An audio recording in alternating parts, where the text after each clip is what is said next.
This is the Observations Podcast for Sunday, the 13th, I believe, of August, 2023. Welcome back to the podcast. I'm Dale Franks. I'm Michael Wade. And on time. On time and on camera. I think I am actually a little off center here because if I come over here, I hide you. So I'm going to have to be very careful about where I go. Unfortunately, I have to come to this side to deal with the music and slowly fade it down. Don't block my scenes. Yeah, I'm in your light. We've got it blocked. I guess I could make your screen a lot smaller. That would work. All right. Well, hey, welcome back. We have a lot to talk about because a lot happened this week. Some of which I can't make heads or tails of. We'll get into that in a few minutes. But the one thing that I did want to talk about, because I'm not sure how it works out or how it's even legal, is that the Attorney General this week, Merrick Garland, assigned David Weiss as a special counsel for the Hunter Biden prosecution. And I don't know whether to be amused or enraged because of the way that it was headlined in Newsweek this week. Politicians furious. I saw that, yeah. After DOJ gave them what they wanted. Okay, I think this is an overly tendentious headline, the way that it's written, clearly. However, I will point out that Marsha Blackburn, who tweeted, Merrick Garland appointed David Weiss as special counsel because he knows Weiss will protect Hunter. And readers added context. Marsha Blackburn was one of 34 Republican senators that specifically requested David Weiss be extended special counsel protections and authority to conduct the Hunter Biden investigation. So, in a sense, this is an accurate headline. It's not a very unbiased headline, but it's accurate. Now, here's the weird thing about this. First of all, sort of accurate. Yeah. And let's be clear. They didn't request that David Weiss specifically be granted special counsel. They questioned why he was not granted special counsel. And that's leaving aside whether or not he can, under the statute, be that. They questioned why, when Merrick Garland went up to Capitol Hill and said, well, no, if he wanted special counsel status so that he could bring charges anywhere, that was offered to him, and he never asked. Well, was the line. Okay, but here's the thing. Here's the actual letter from the Senate to Merrick Garland. We, the undersigned, write to request that United States Attorney David C. Weiss be extended special counsel protections and authorities to conduct the Hunter Biden investigation. So they did indeed mention him by name. A year ago. In the first paragraph. Okay, hold on. We're getting to that. Notice the date. September 19th, 2022. Context is important. Back in April, by the way, the House sent a similar letter asking for a special counsel, though not naming anyone in particular to that job. Right. But again, back in April. What have we learned since April of 2023? Because it's a hell of a lot more than we knew on September 19th, 2022. And as you alluded to just a moment ago, there is a little problem with this whole idea anyway, which is the Code of Federal Regulations, Part 600.1 and the .600.3. So when do we appoint a special counsel? When appointing someone from the United States Attorney's Office or the litigating division of the Department of Justice would present a conflict of interest for the department or other extraordinary circumstances, and that it would be in the public interest to appoint, here's a key word, an outside special counsel to assume special responsibility for the matter. And then it tells you that what the Attorney General can do. He can, in fact, appoint a special counsel, and he can direct other investigations or whatever, and determine whether or not he needs to appoint a special counsel. And then we get to 600.3 CFR, which are the qualifications of the special counsel. And this seems like an important element of the regulation. The special counsel shall be selected from outside the United States government. So That's exactly right. So to a large degree, it does not matter what 34 members of the Senate or 36 members of the Senate wanted to have done a year ago, prior to all of these allegations that we've gotten, especially over the past 4 months. That's immaterial. And even if they wanted David Weiss, as far as I can tell from 600.3 CFR, actually it's Title 28, Chapter 6, CFR 600.3, David Weiss can't be the special counsel anyway. This has to be... He is not a qualified candidate to actually hold this role. So what are we doing? How does he get to be special counsel? Granted, he's been... Well, and who has the right, who has the standing to challenge that? You know, and that's what becomes the problem. It would be up to the defense side to say, hey, wait a minute, that guy can't come after me. He doesn't have the requisite authority. Well, if that defendant is welcoming of that particular prosecutor, they're not going to challenge it. Why would they? And why wouldn't the defendant welcome as special prosecutor the guy who almost gave him blanket immunity from all of the possible FARA charges?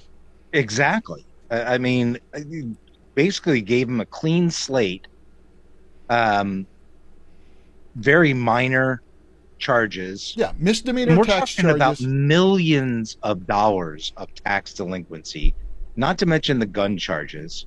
And the FARA charges alone. I mean, if you look at, I think Jonathan Turley did this earlier in the week, where he kind of compared the charges against, what's his name? Not Marazzo.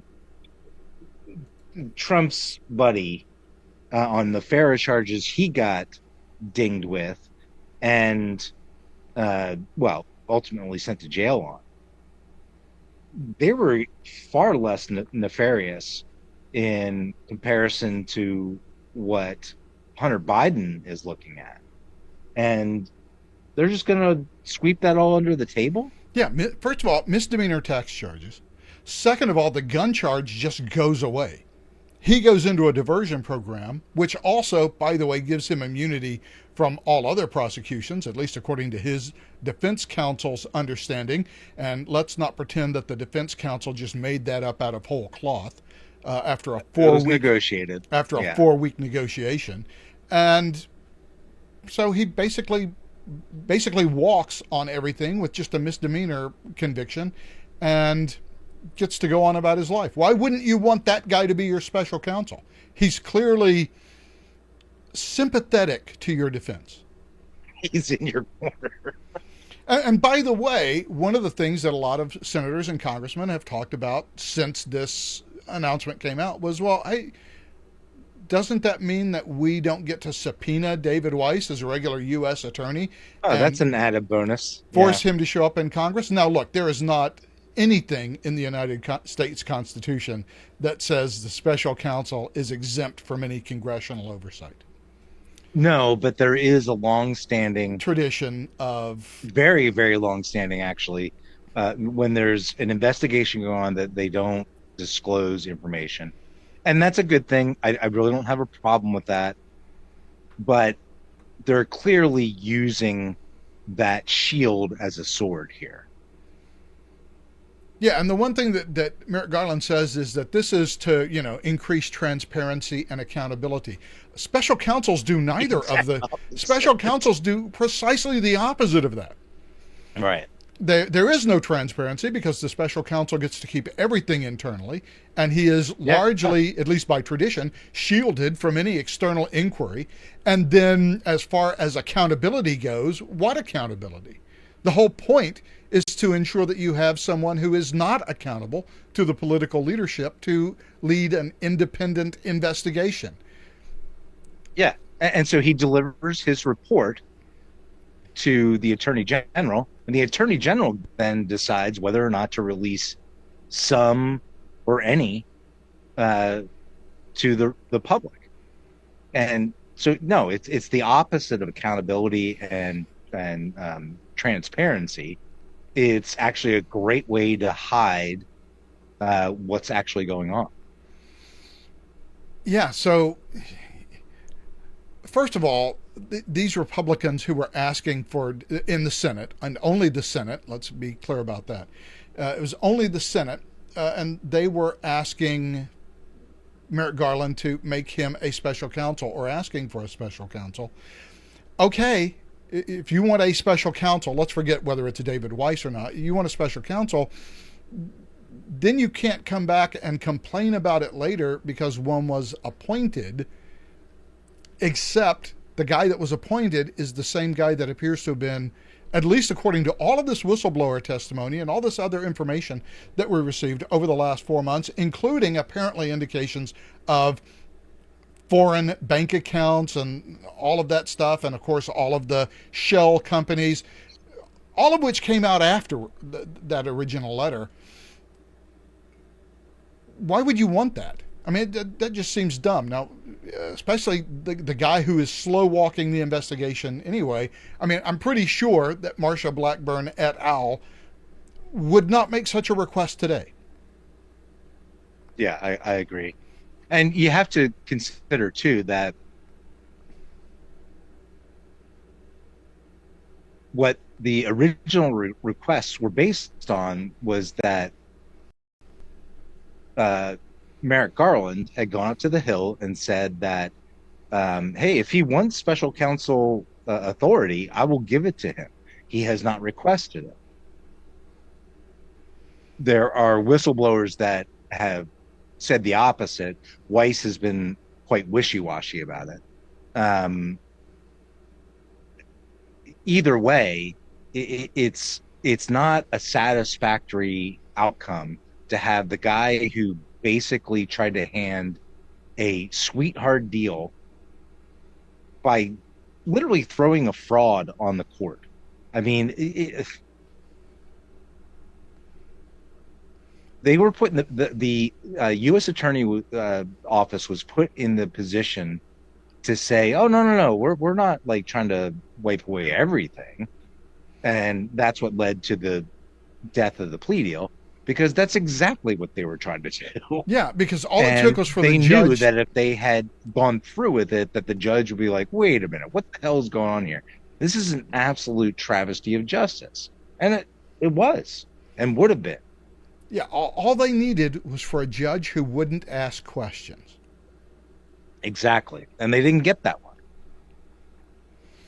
And once she started asking questions, they had no choice but to say, no, we can prosecute him for all the other crimes, irrespective of it really makes you wonder how solid solid the system is when it comes down to whether or not somebody asks questions or not.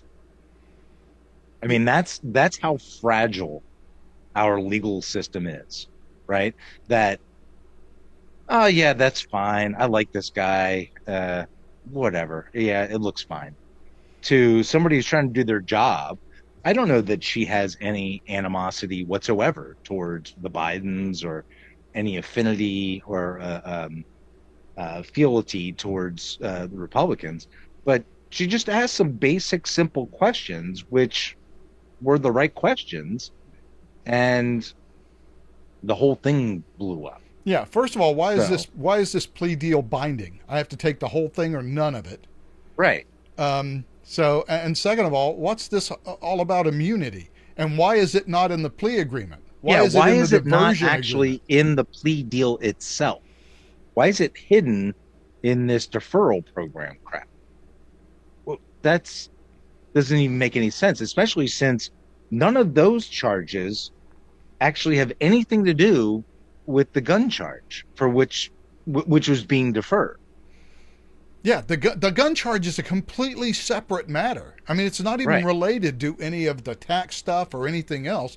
This is just an Right. extra charge that was tacked on, and that's what gets the immunity bit.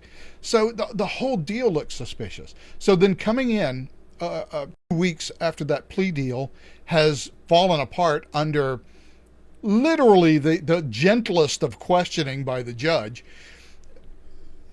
having the same guy now say, okay, well, now we'll just make him the special counsel. Now who gets to ask him questions? Apparently not Yeah. Congress. So now we've insulated him. I mean, you know, It's so obvious. yeah, it's difficult to come up with any other explanation. I think I mean, as soon as I found out, I texted you. I was like, "Oh, so we're just going to cover it all up now."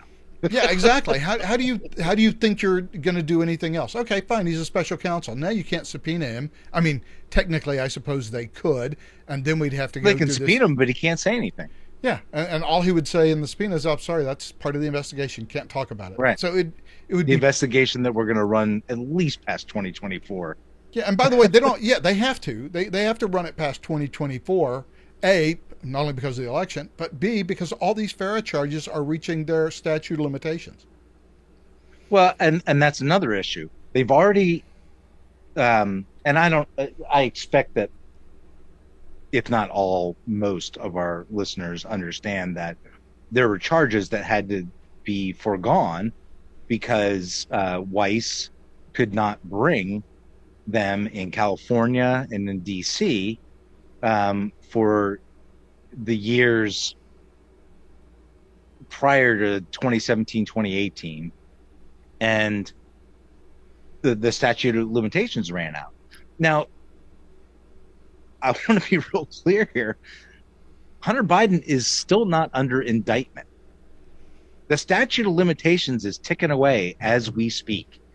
There is nothing to toll that because there have not been charges filed against him. Yeah, which is the other weird thing about the plea deal. I'm walking into federal court and asking for a plea deal for crimes for which no one has been indicted. I haven't been charged.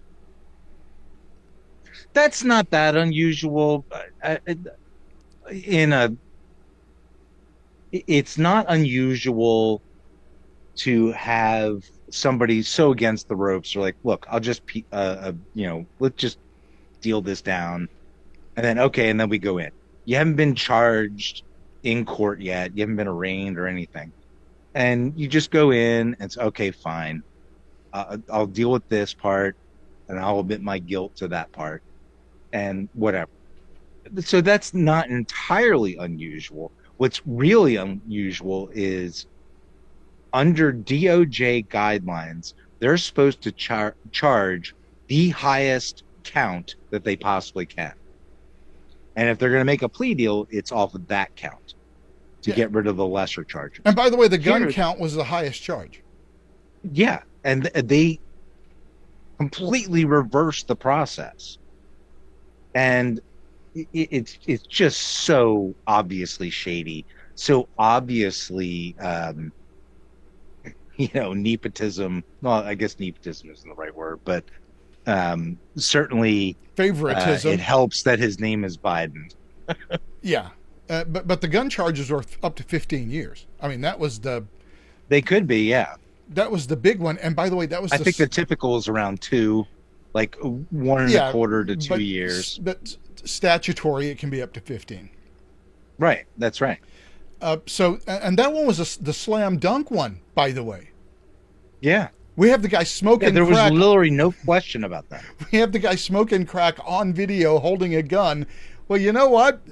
I think that's pretty much an open and shut case. I mean, they could definitely have gotten a conviction on that, even if and the disposal of the gun 24 was months. Another charge they could have brought. Yeah, exactly, which they didn't bring, although that took place in California. Still, federal law. They could have just added that to all the other stuff for D.C., but I don't know. The whole thing just stinks to high heaven. If you wanted to appoint a special counsel, what Merrick Garland should have done is grabbed somebody from, I don't know, Perkins Coie, so that he has, a relatively friendly counsel that he can assign as special counsel. And they would have been outside the government, and then they could have just come in as the special counsel and taken over because, we all know that Perkins Coie is the Democrats' pet law firm. So that would have accomplished the same thing. And by the way, it would reset the clock even further, ensuring that all these FARA violations just fall off because we exceed the statute of limitations. And as far as I can tell, the whole point of this is just to say, okay, fine. Now we get to just shut up about all of this. We don't have to say a freaking thing to Congress for another 8 months. And as long as we can drag it for another 8 or 9 months, we're out of the statute of limitations. It's not like we have to hold it off till after the election. We just got to hold it off till like next March or something, and then it's done. Now we have nothing that we can prosecute him on but these tax charges. Yeah. Which, by the way, I'm not sure that we don't go out of the statute of limitations on the tax charges. I don't remember what they are. Tax charges are weird. So tax charges for criminal liability has a statute of limitations. For delinquency on payment, I don't think that ever goes away. That's always there. Yeah, but that's civil, and they just, exactly, garnishment or whatever. Well, it comes into play mostly in like bankruptcy, where I declare bankruptcy. Oh, well, guess what? We step in and we're first in line. We have absolute priority over everybody else. We are your priority creditor at this point. Yeah, the government gets their stuff before any bond they wrote the rules. Anybody else. Yeah, exactly. So a weird thing with this special counsel thing, I think we're both agreed. This is just hiding the ball. We're just running out the clock. This is CYA. It's the ability to pretend like they're doing something and kabuki theater. All the while, it's just CYA. Thing is, I really don't think people are fooled by this. I think people see it for what it actually is. I mean, not the mainstream media. No, that's not true. They do see it for what it is, but they're not going to admit that. They're going to spin it. They have to see it for what it is so that they can explain how it isn't. That's a really good point. It's like the whole yin and yang thing, right? If in order to understand what the opposite is, you got to understand the thing that itself. You're countering. Yes. Right. Yeah, so I can't gaslight you without knowing what the truth is. Once I know what the truth is, exactly right. I know how I can explain things to you in such a way that is technically not a lie, but is also technically not true. Right. But at least it advances a narrative. And speaking of that, I go to the and by the way, impeach Biden. I think that's the only way that any of this actually comes out. Now we just impeach Biden, and now we can subpoena all of these people and have an impeachment inquiry and run it just like we did the Watergate committee with Sam Ervin. And who knows what you might find. Nobody expected Alexander Butterfield to walk into the Watergate committee and say, "Oh yeah, Nixon records everything." Yeah, we got recordings of all these meetings. Oh, wait, what? Oh, really? He was just supposed to show up and spend his 10 minutes there, answer a couple of questions, and walk out. I keep seeing all this stuff about how the Biden, family is the most corrupt ever. Like, are you fucking kidding me? They're the most stupidly corrupt. I mean, the Kennedys got away with this shit for fucking ever. And even though it wasn't a family matter, there is the case of one of the richest men in the Senate, the senator from Nevada. He was the majority leader. What's his name? It has completely slipped my mind. With the accident? Yeah, with the accident, the black eye. I can't think of his name. It has completely... Harry Reid. There you go. There we go. All I needed was the first name. I mean, the guy was a multi-millionaire, and he has literally never held a private sector job in his entire life. That's right. And he owns a lot of interesting land propositions. Yeah. Again, Harry Truman who was a machine politician. So if anyone would have known, it Yeah, would have been true. Harry Truman. Show me a man who has spent his life in public service and is rich, and I'll show you a crook. It literally is that Harry simple. Truman famously launched his entire campaign, though, literally out of his kitchen and managed to make it. But then you look at the Clintons. Look, at least the Clintons are fucking smart. They have run one of the biggest scams, like Yeah, one the of the Clinton biggest political Foundation. scams. Oh my God. And they get away with it. Yeah, the Clinton Foundation They, has they have spent gotten away with everything. the Clinton Foundation has spent almost literally nothing on the charitable purposes for which they are chartered. They And when have, they did, look at Haiti. What did they do in Haiti? Oh yeah, that's right. They made like millions of dollars and nobody got any help. yeah, they're keeping 90% of the money they take in salaries and administration.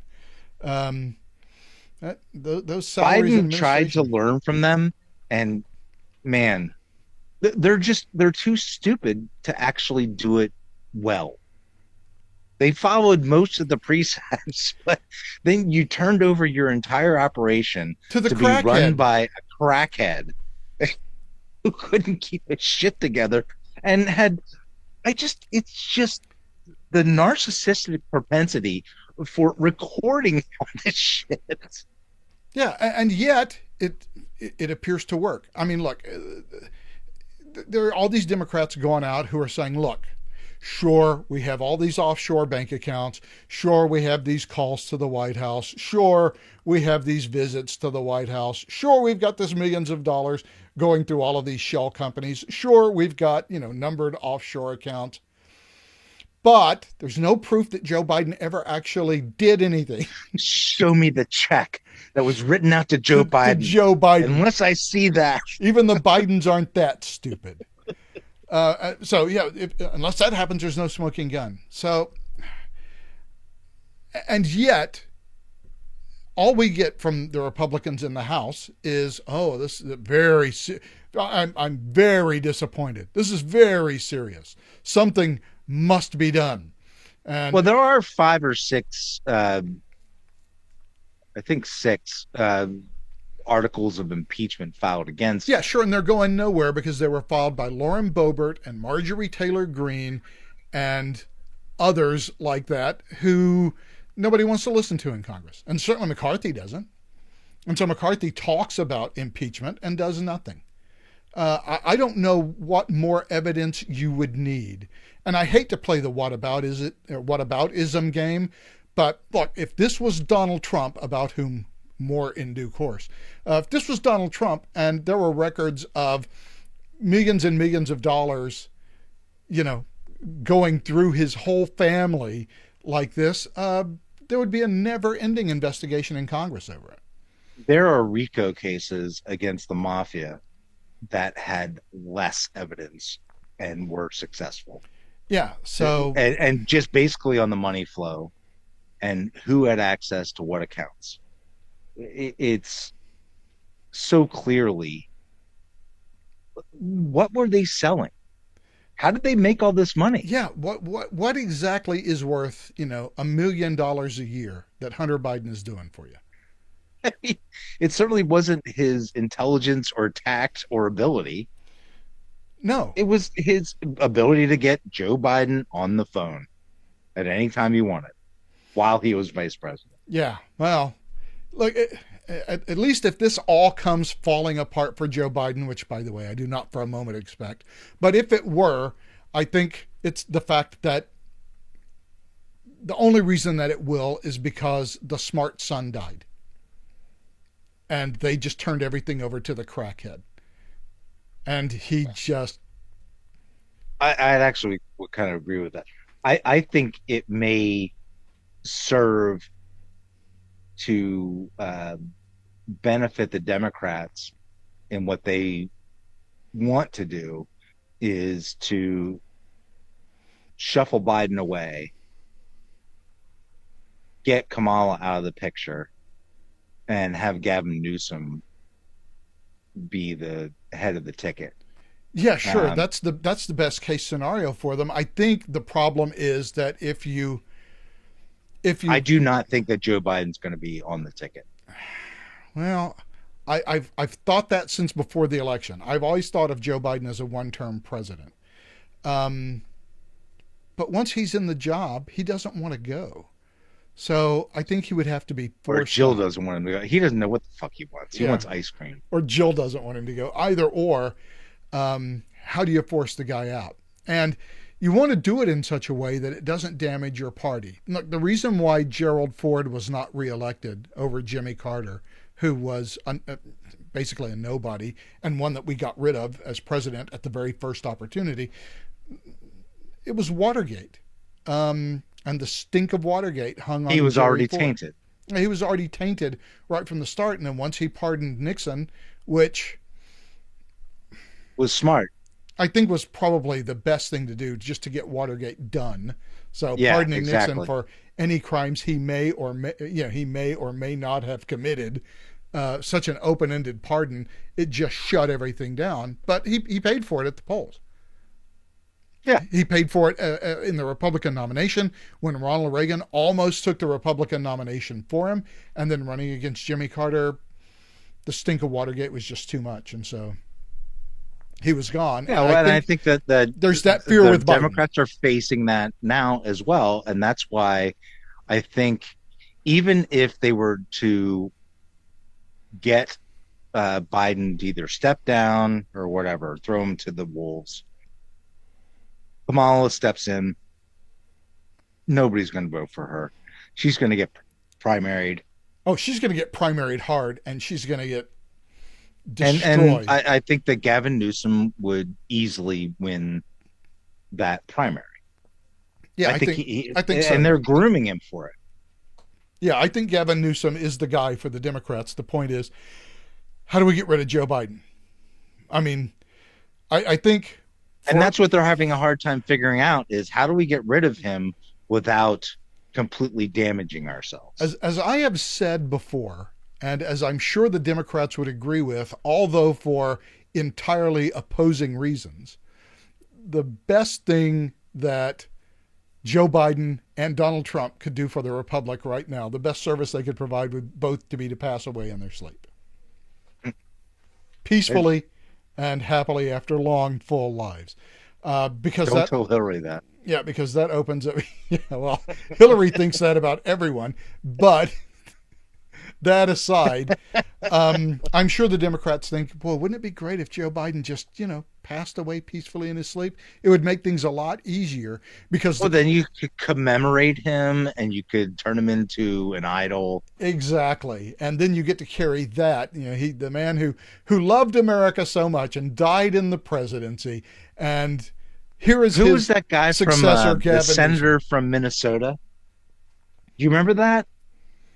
I mean, this was Ron Wyden, 20 I think, some right? years ago. Yeah, wasn't that Ron Wyden who died in a plane crash? No, Wyden's he's from Oregon. Oh, who was it? Yeah, I know you're talking about, and they turned his entire funeral into a campaign. Into like a complete Democratic sales job. Yeah. And that's how Al Franken got elected. That's exactly right. That's how he got his senatorship. Speaking of Donald Trump, by the way, Donald Trump came out this week and says, okay, I've been indicted, but now I have full subpoena power. And so now I can grab all this January 6th committee stuff. And then a bit later, I think I said he tweeted. I don't know what they call it. He truthed. Boy, that's a stupid. He posted on Truth. The January 6th Unselect Committee extinguished and destroyed all evidence and records. Criminals. And then now he's saying, now I can go after these criminals and thugs. They got rid of everything. Discarded, deleted, thrown out. Okay.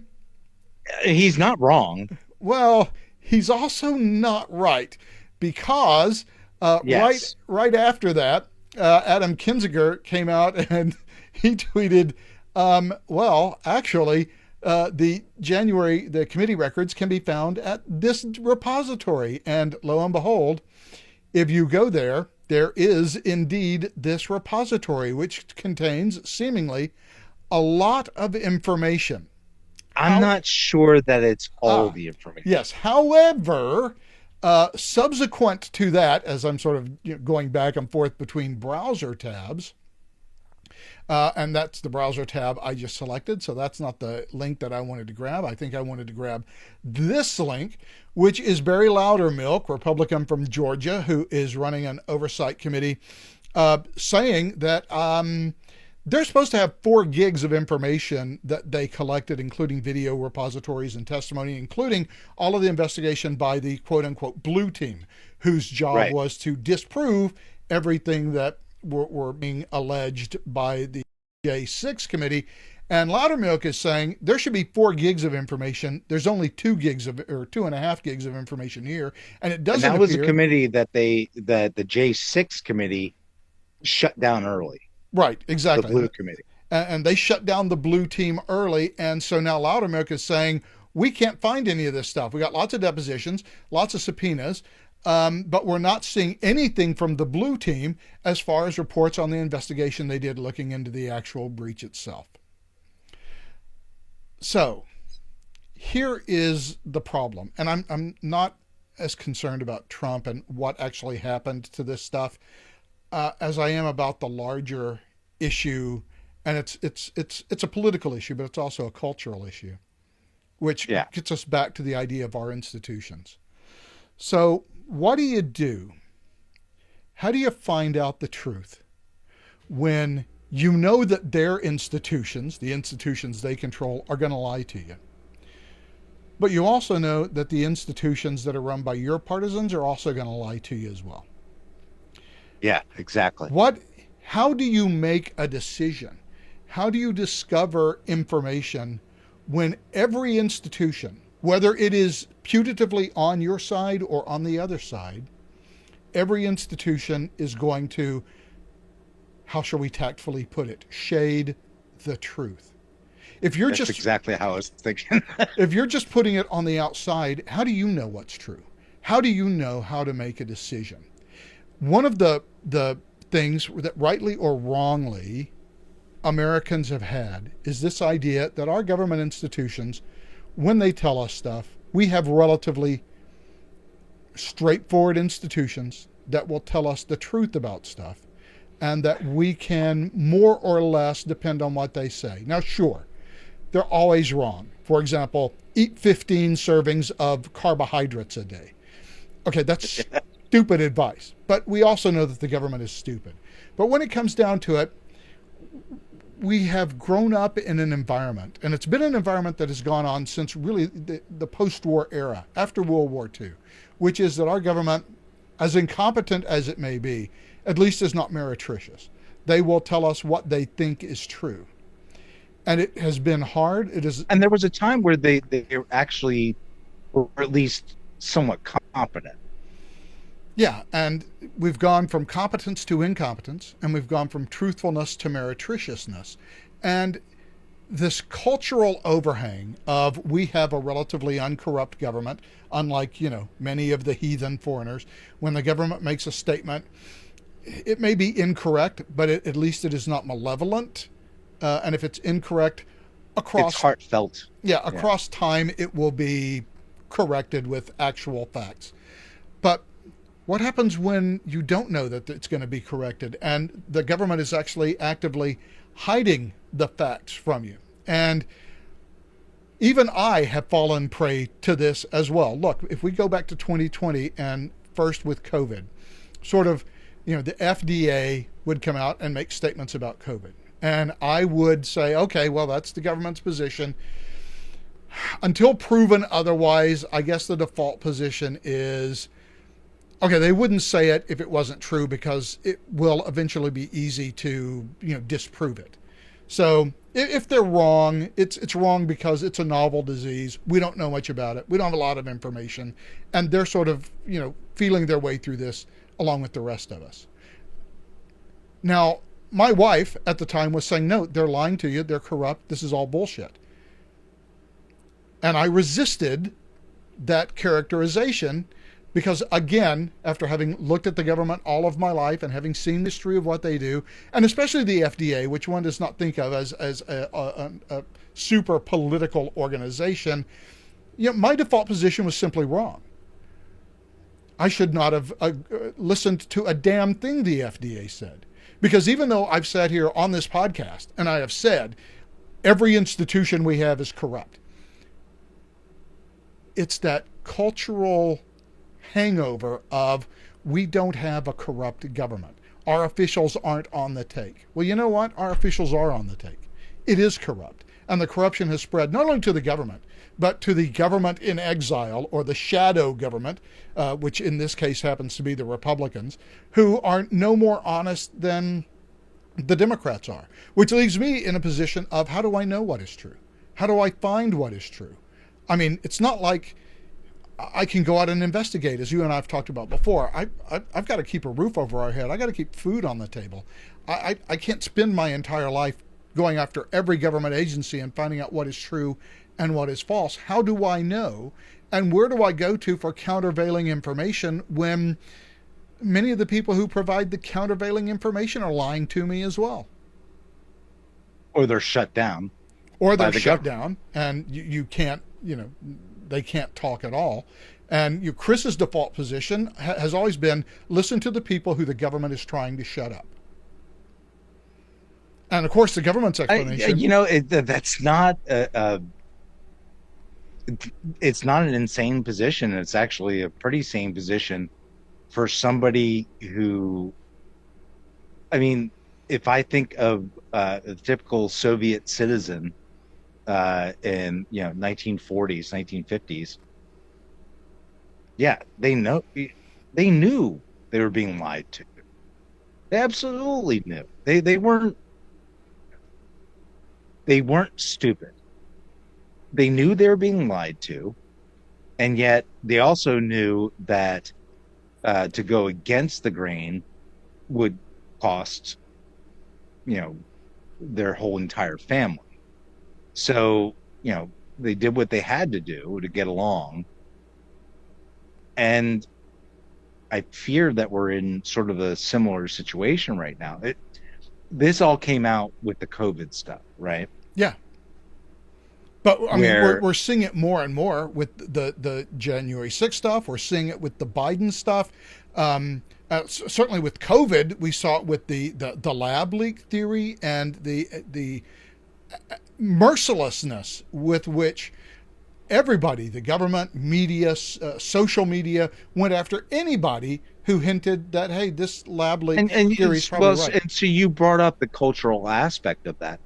And what it's done has created a great definition of those who will just go along with anything in order to feel safe, and those who are skeptical. And I don't know how you break that down numbers wise. I'm not even going to try, but there are certainly enough people that were skeptical and have continued to be skeptical. Some of them are absolutely cranks. That's absolutely true. I look at what's his face, RFK Jr. The guy's an absolute crank. He did get it right on COVID, okay? But that does not absolve him of all his other sins. He's just preaching the same thing he's always preached. Well, look, see, here's the problem.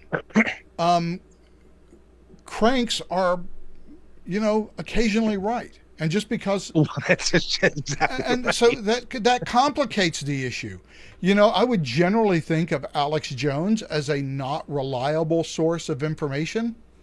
They're turning the frog gay. Yeah, exactly. The gay frogs. And yet, on the other hand, sometimes he's right.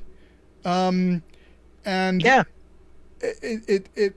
but the thing is, it's like, such a target-rich environment. I know. They give you so many opportunities to be right that, of course, these cranks are going to get it right every once in a while. It's the steadfast, principled people who look at, hey, you know what? I don't want to be governed by people who tell me what to think and tell me what I have to know. I want to make my own decisions. I want you to give me truthfulness. Yeah, but we're I not getting understand I'm not that. going to get that all the time, but I would at least like a semblance of that But instead of these constant lies. yeah, but the problem is we're not getting it all of the time. We're not getting it any of the time. I mean, occasionally That's right. they may tell us the And truth and simply that's the because problem. And this is why people don't trust the institutions anymore. And by institutions, I'm not talking about just the government. I'm talking about the media, academia. social media, academia. I mean, we have reached a I remember when we talked about this was all the rage back in like the early 2000s, you know, when I was first blogging. You had already been doing it for a while, but epistemological Closure. yeah. And you know, this was a big thing. Who was it? Atrios, who was always talking about that. Yeah, those but I mean, we're of back in you who are- 2005 and 2006. We had this long discussion about. we're talking Atrios was great because he was a super lefty, or I assume it was a he. I don't know. Maybe it could have been a girl. I don't know. I don't even know who Atrios is, but he was awesome because he would just throw out this stuff, and you know, it had a veneer of intellectualism to it, and then we'd all kind of like chew on the meat until we got down to the bone, and it was great. We actually, you know, had those big discussions, and that's got increasingly Yeah, at this point, that's 20 years in the past. I mean, it doesn't happen anymore. We're not allowed to get down to No, that bone. even asking questions now is seen as some sort of offense. It's this whole thing about, yeah, sure, we're corrupt. What are you going to do about it? You either believe us and parrot what we say, Again, or we'll shut you down. epistemological closure. We've reached this point where no, there are a billion genders. No, a man is a woman if he says that he is or she is. I don't even know how to say the language. Yeah. It's Well, like- look, here's we have just reached such incredible, and you can get fired from your job if you don't agree with this. Sure. There's that poor girl in Leeds in England, autistic girl, said, "Oh, you look like my lesbian nana." yeah. And by the way, The she cop was 6. gets like, By the way, yeah. she was 6 years old. and she gets hauled off to jail. Yeah, suspicion of homophobia. What is going on? This is not normal. I mean, I love that meme about George Orwell. Did I call it or what? Yeah. I've always thought that Aldous Huxley had the better, I guess, premonition of things, but goddamn if it's not getting to into George Orwell territory at this point. Yeah, and it's going to continue if people don't just say no. You know, whenever I have these discussions with Chris about this, and she's like, "What are we going to do? What's going to happen?" And I always look at Nicolae Ceausescu, who basically ran Romania like his own personal dog kennel for 45 years. Yeah. And then one day, he came out, made a speech, and everybody said, "Hey, how's about you go fuck yourself?" And 48 hours later, he was dead. We have the power. Slaughtered. We have the power just to say no. There were some people that talked about that. Huh. I want to say in like the late 1700s. Huh. Well, I think you're probably Yeah. talking about Madison or Jefferson, but the idea of Madison or Jefferson ever overthrowing the government is just silly. Oh, we're going to the Al Sharpton thing. No, I wasn't gonna, but you mentioned it. Yes, for those who don't know, Al Sharpton this week, somebody mentioned, I think it was Thomas Jefferson and James Madison in the context of another revolution. And Al Sharpton said, "I can't imagine Thomas Jefferson or James Madison revolting against the government," which has got to be the most... Can you imagine how upset they would be when they have people drawing their names in order to support overthrowing a government. You think they'd ever support overthrowing a government? Yes. Yes, I think the Uh, man who wrote the Declaration of uh, Independence might, in fact, be late. Thomas Jefferson, especially because he was a bit of a radical, even for his time. oh, very much so. Thomas Jefferson expected there to be another American Revolution Within every, his lifetime, yeah, yeah, within his lifetime, every couple of generations. The tree of liberty must yeah. be watered from time to time with the blood of patriots and tyrants. It is its natural manure. Thomas Jefferson essentially threatened George III's life with the initial letter, a summary view that told him, "Look, you exist because we allow you to exist, and if we like you, we'll let you exist. But as history has shown, we can always go just and kill you, and then you know you're done, and we'll just do whatever we want." So, in that frame of mind, let's Yeah. consider that we're just going to do a peaceful separation. Yeah, look, the people always have the power to say no. They just never exercise it. I don't know whether it's complacency or whether it is the fact that, It's the problem of gathering large um, groups of people towards a common cause that is going to be forcefully and retributionally challenged. I mean that it's scary. I mean, and the thing is that unfortunately, I think that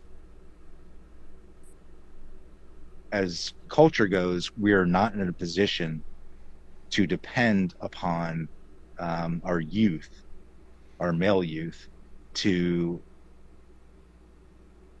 actually protect us from foreign invasion, much less to foment or execute a rebellion.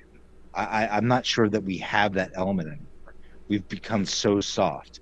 I mean, there's that meme about the circle.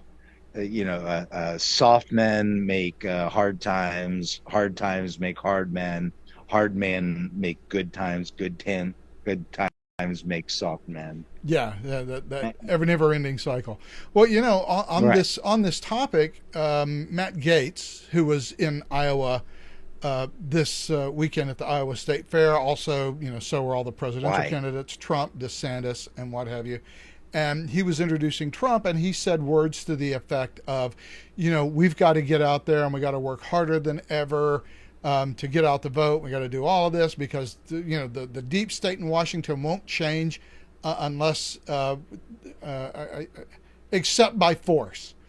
So what he actually meant was, we have to work hard and win I politically get it. to force political change. But But of of course, course, that's going to be he interpreted. said Yeah. except by force. Well, of course, he's just calling for a second American Revolution. And I don't think we need a second American Revolution. I just think we need to return to the principles of the first American Revolution. I think enough. But returning to those principles might require a second American Well, Revolution. that's the I mean, I trouble. got to be honest. I, I, I I, mean, I've always had the hope that we could have, a constitutional convention called by the I am states. losing that hope daily. Yeah, so am I. I don't see the ability to compromise. I don't see the ability. There are. I mean, there's well more than two groups, but the two biggest groups of people in this country want drastically, diametrically opposed things. There's the people who want the government to take care of everything and to be in charge, and there's those of us who are like, no, leave me alone, just manage like the basic things, manage our military, um, make sure the states don't go to war with each other. I mean, that's Yeah, yeah. not a whole lot of Yeah, I would responsibility. love nothing better to return to the days when Washington, D.C. was a sleepy little town on the banks of the Potomac that was largely abandoned 6 months a It year. was 4 months. A congressional session was about 4 months because it took them 2 months just to get there for Yeah, a just lot to of people. travel. Yeah, exactly. Well, it's a conundrum. I don't know how we solve it, but I do know that I don't think you should believe. You know, they always used to say, don't believe anything you hear and only half of what you see. I don't know that you can believe anything you hear or anything you see or any statement that's made that you can't personally confirm. I don't know how we maintain a culture like that. I don't know how you maintain a polity where no one will tell you the truth. You cannot maintain a contiguous polity that way, a connected polity. And this is something that the left has been doing for literally a century, over a century, to dismantle the ties that bind us, to divide us into different grievance groups. Yeah, we have much more in common as Americans, regardless of our skin color, regardless of our country of origin, regardless of even our political affiliations. We have so much more in common than most countries have, that it's ridiculous that we are facing this much strife. Yeah, and every single institution we have exists for no other reason at this point than to highlight those differences. To make those divisions even wider. Yeah, because either it's for profit or of one kind or another. And again, we get back to institutions that just lie. And it's always in their own self-interest. So I guess we're just watching. I mean, what do you do if you have a degree in gender studies? Yeah, well, exactly. You're not getting hired at IBM. No. All right, one more story that I had lined up that I wanted to talk about. Michigan. And it's interesting this week, and by the way, there is a mention here, and we'll get to it. Gateway Pundit actually got some of the original police reports from this investigation. But in Michigan, they caught between 8,000 and 10,000 fraudulent voter registration forms that were delivered on one run. That was delivered to the Muskegon County clerk right ahead of the election in 2020. And so, of course, Gateway Pundit, who, by the way, the Brunswick News is keen to tell us that the conservative website has advanced false and unproven theories in the past about voter fraud. So it's very clear that we know this is coming from a voter fraud website. Not entirely clear how Jim Hoft, who runs Gateway Pundit, got the original police reports, but essentially this has been hanging out. Well, we don't know. I don't even. Is Jim even doing any of that stuff anymore? It seems like it's all his minions now. It may be. It just goes under his aegis. But the Secretary of State for Michigan points out, we know that this happened because we started an investigation about it. We knew that these... But you didn't stop any of the counting of the votes. But we knew that these were fraudulent and they didn't get counted. So this is proof that we are capable of catching... I guess I got to scroll up. It's proof that election administrators are capable of catching and preventing wrongdoing when it is attempted. Okay. Where's the proof that they actually didn't count them? Well, they say that they say it. Yeah. Oh, okay. Well, see, again, now we're going back to institutions.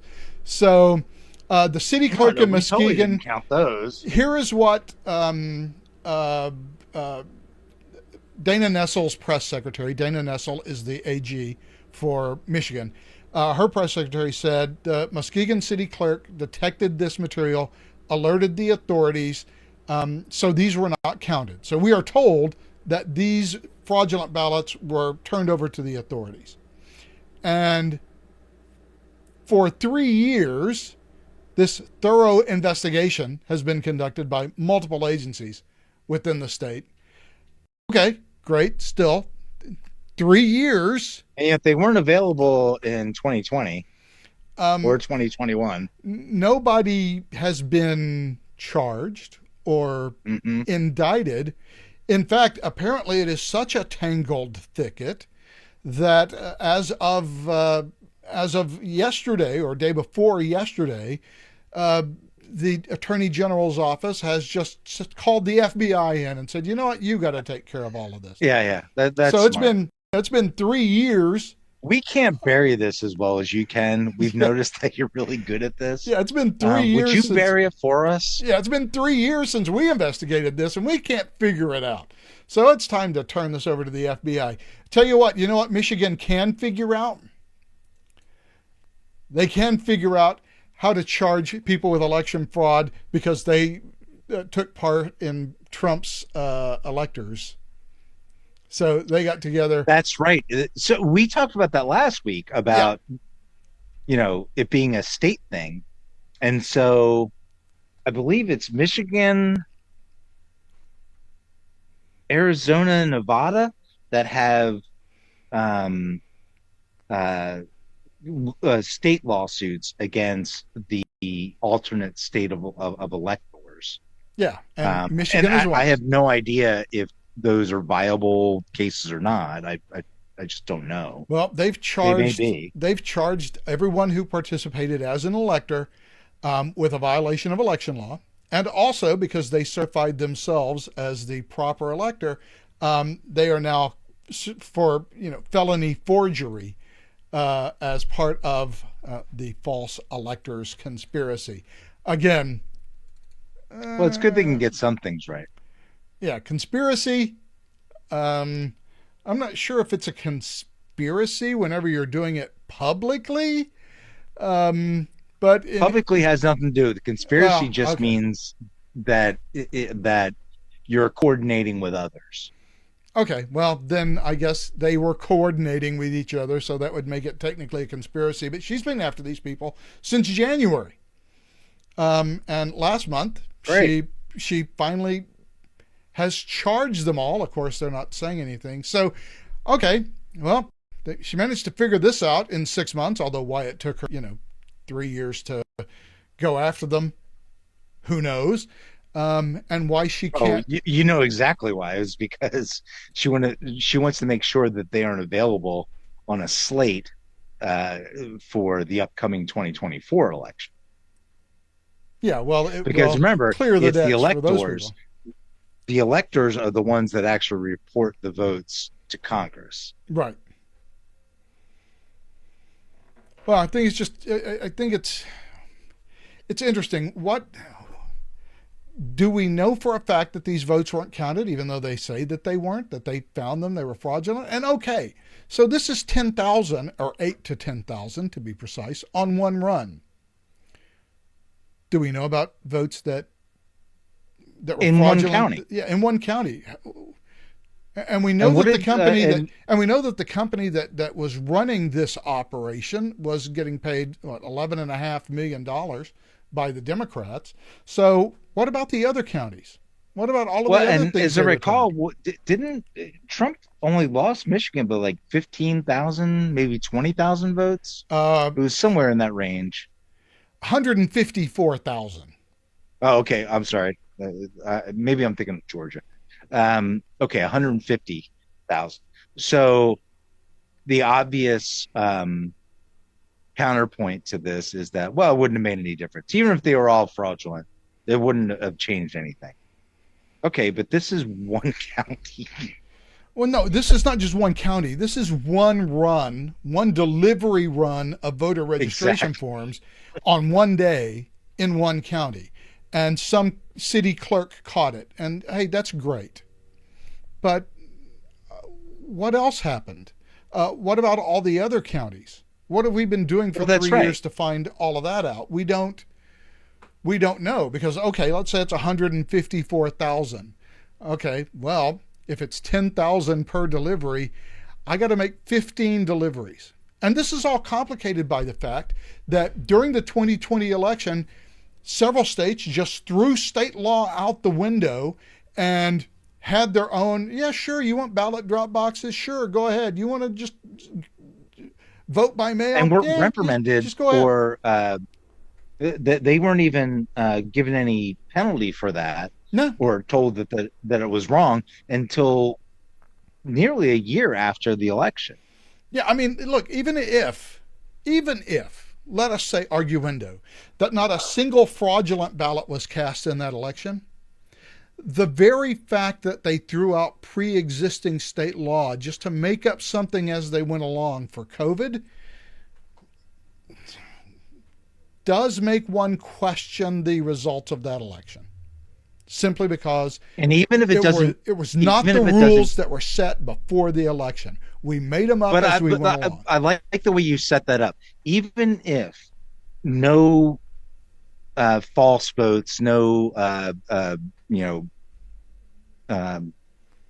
undue votes were delivered, what you've now done is set a precedent for being able to set up the ability to deliver false votes.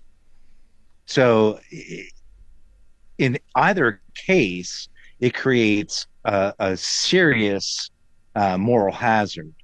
It creates an incentive now to, well, if that's okay, then fuck it. Let's just like deliver as many false votes as we can. And we know it happens. We already know it happens.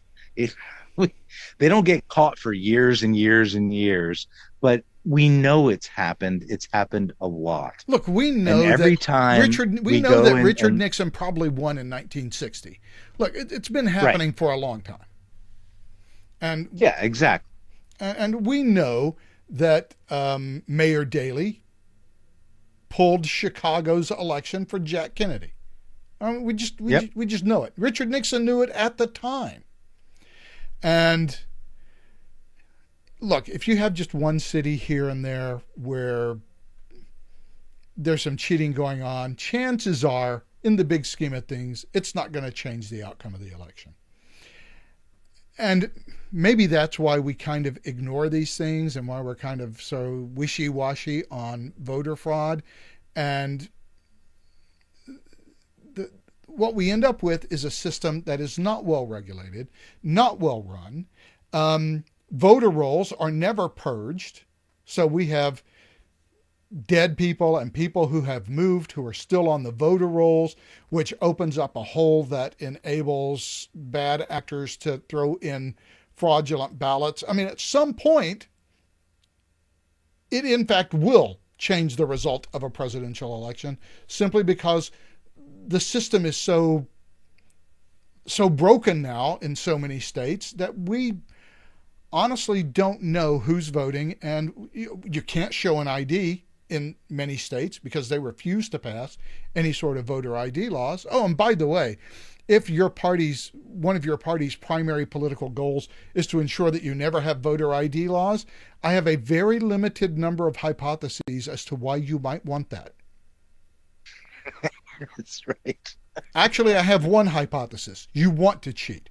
You want the system to be vulnerable to cheating so that behind the scenes, after the votes, you can cheat. And by the way, voter patterns are now making this much easier, right?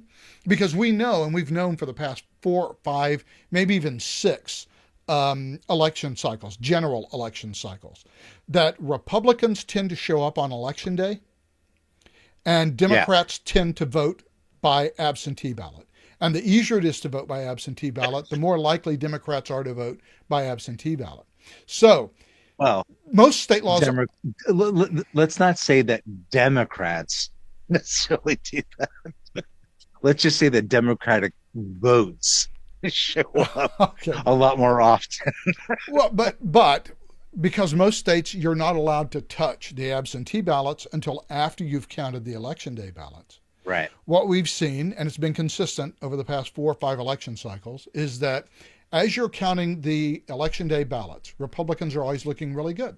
They always look like they're ahead. Obviously not in every state. Obviously, if you're in San Francisco, there is no amount of election day it's not going to change the damn vote thing. That is going to ever give you a lead in a city where 86% of the electorate are registered Democrats. Other than that, is that low? Oh, yeah, it is. 86% registered Democrats in I thought it was like 95. I mean, DC is 95%. Yeah, but no, it is in San Francisco, according to the California Secretary of State, 86% of San Francisco voters are registered Democrat. And then there's another 2 or 3% who are Greens. Basically, 8% is the Republican registration in San Francisco, 8%. So, but other than that, you always get these leads from the Republicans, especially in a purple state. Republicans always show up as ahead. Looks like Republicans are going to do really well. Then you finish counting the election day votes, and you crack open the boxes of absentee ballots, and of course they're 65% Democrat. And all of a sudden, Democrats take a lead over the end of the night. So you go to bed at 10 or 11 thinking Republicans have won. You get up the next morning and the Republicans have lost by 1 or 2%, and the Democrats have won. We know that. And we know that Democrats really are pushing, and by the way, it was largely in red states that just threw away their blue states, that threw away their pre-existing election rules to throw in this. Well, anybody can vote anywhere, and anybody can drop off ballots at any time, at any. Yeah, Pennsylvania, Maryland, yeah, Michigan. So,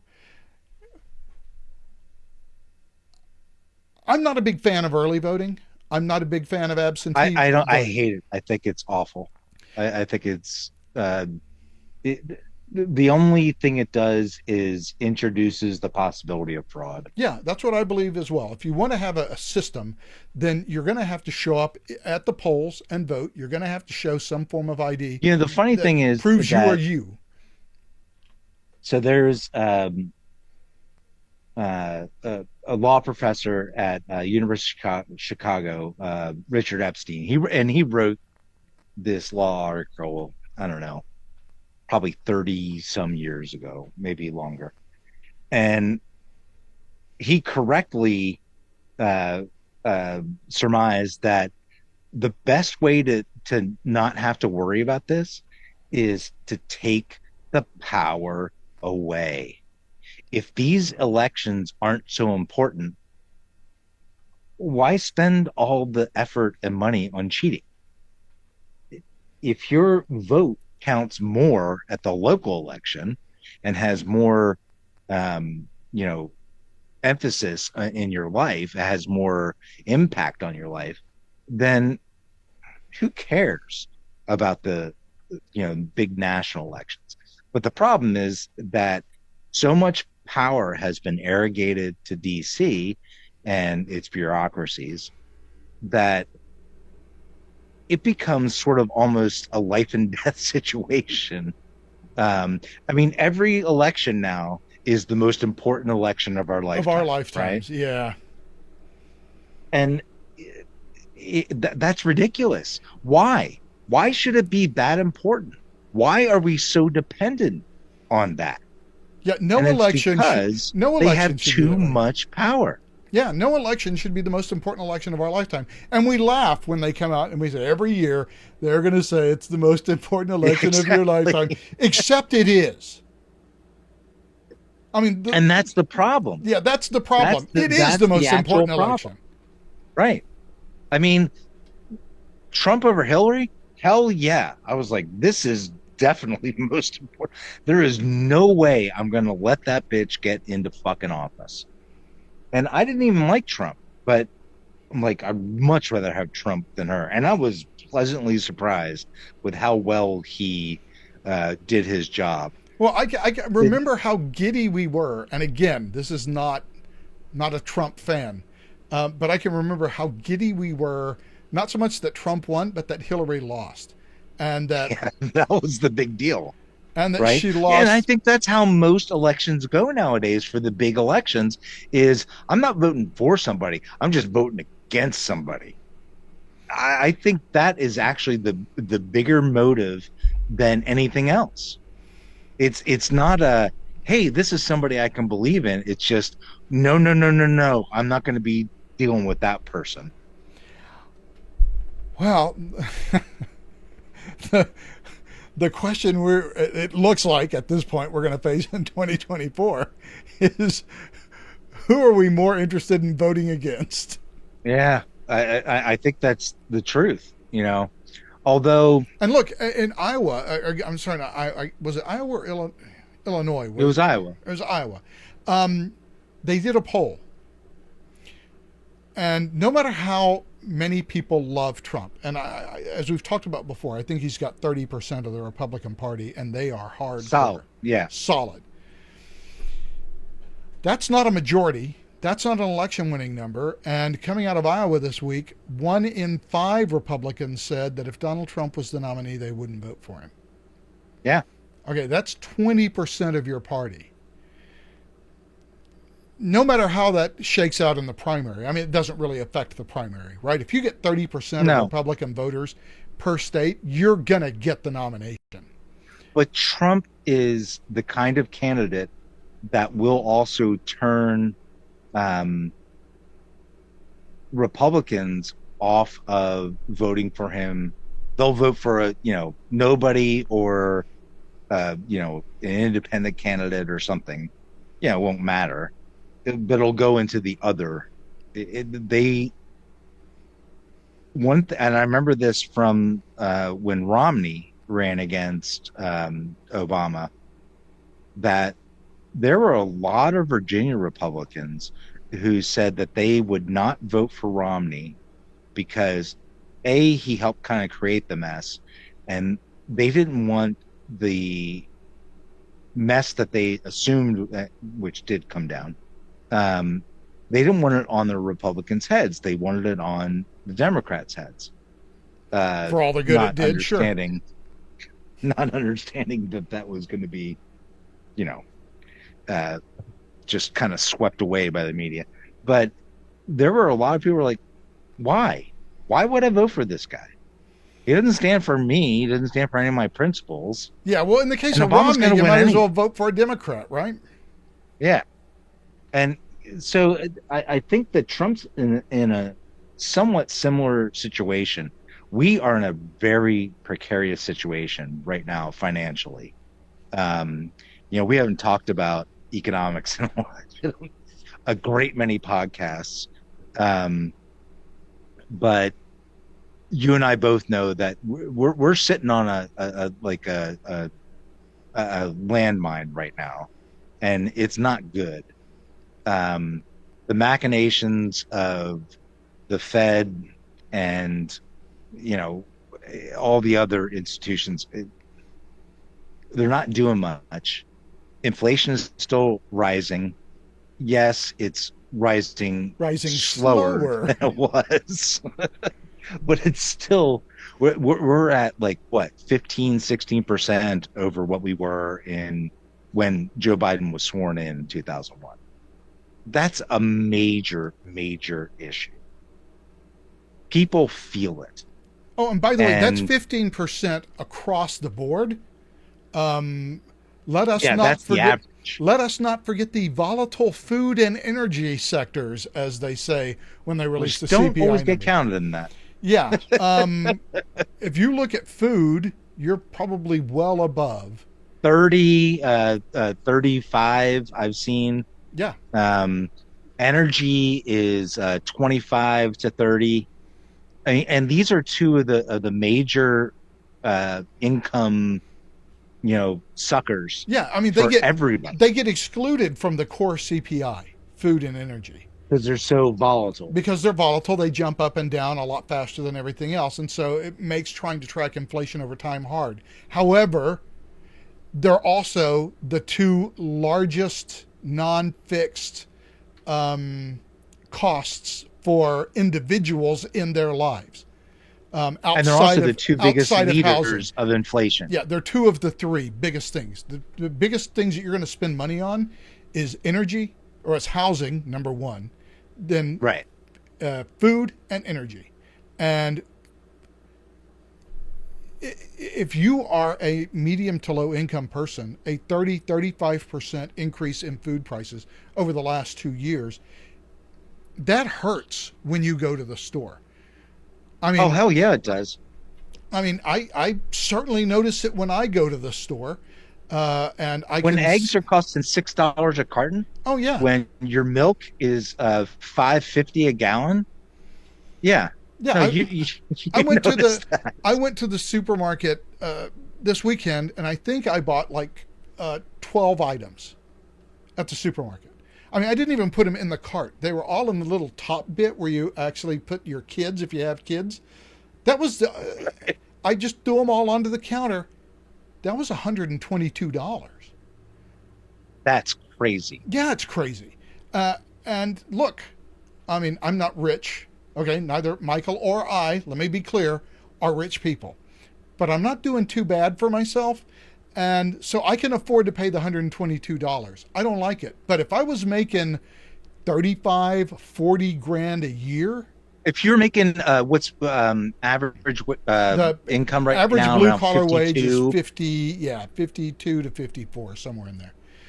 yeah, somewhere in that range. A 35% increase in and food. your housing is going to cost you the most. So you're talking what? Well, $1,600 a month. So I wish. Not if you live in California. Try 2,000 well, to you're 2,500 a month. Yeah, no, we're talking like a national average. You're right. In California, it's probably closer to what 3,000 a month. And in California, bacon's going to get a lot more expensive. I don't know if I told you that. Yeah, no, I'm fully well aware of that. Although several states are taking California to court saying, no, you can't impose that on us. We'll see. That is an interstate commerce thing that will be interesting to see. That does seem like something the federal court. So my wife just got on. back from San Diego she was there for 2 weeks, and bacon, she loves bacon, and so I told her, she was like, well, bacon's already expensive out there. I'm paying like $7 a pound. Oh yeah. I'm like, oh yeah, it's going to get a lot more expensive, yeah, unless those pigs have like their own condo, like a swimming pool or something. I don't know what the rules are, but it's like, yeah, no. So it's going to get cheaper for us out here on the East Coast. Yeah, because you will have plenty of pork because none of it can come to California. Hey, yeah. I paid $3.99 a pound just the other day. I was like, are you kidding me, Scoop? Give me as much bacon as I possibly can. Yeah, well, I wish California is about to get bad. But look, here's the problem. We have in the past, way back in the day before we were a video podcast, we have had 2 and 3 hour podcasts where we talked about nothing but monetary policy. And I guarantee you, and by the way, it's a super important subject, at $31 trillion and everything that's going on in monetary policy around the world, we're at a very, very delicate moment. We could Absolutely. be facing the entire collapse of our currency. Don't mean to be, pessimistic about it, but it's possible. And you and I could have an hour and a half conversation right here on this stream. We could post it to YouTube, and I guarantee you it will be the least watched episode of the podcast we do. And it may Jim Lakely might watch it. And Jim Lakely might watch it. Everybody else will not. And it may be, even though people don't realize it, one of the most important things that we could talk about, because your entire life savings. These podcasts are actually evaporate. out there right now, right? I mean, we're not like breaking anything new. We're not like, we're not the Great Kreskins. There are podcasts out there right now that will tell you exactly what we would tell you. And nobody's watching them either. No. And that's the problem is, well, look, I mean, monetary policy it's esoteric and it doesn't make a lot of sense to a lot of people. But the effect of it, and I think that's the biggest problem, is there aren't enough effective communicators of how important it is to everybody's everyday, dealing with life. These are actually really, really important things. And we're watching the dollar. The dollar's already collapsing. I don't see. It's possible to stave it off, but only because the rest of the world's currency is also Yeah, at least everybody else's currencies are piles of shit as well. So I mean, we do have that going for us, and we have a bigger pile of crap than anybody else does. So at least we have that claim to fame. But yeah, there are bad things that could be happening. We are the best of the worst. Yeah. Great. That's comforting to know. Well, like Michael, I like this. I'm glad you can hear it now that I can figure out how to get music through Zoom so that you can hear it, so that I can cue you and the audience in on the fact that we're done. Get out. You don't have to go home, but you can't stay here. Have a great week. We will talk to you again All right, buddy. next week. And for everybody else who is here, you have a great week too. Also, get out. We'll talk to you again next week. Until then, so long.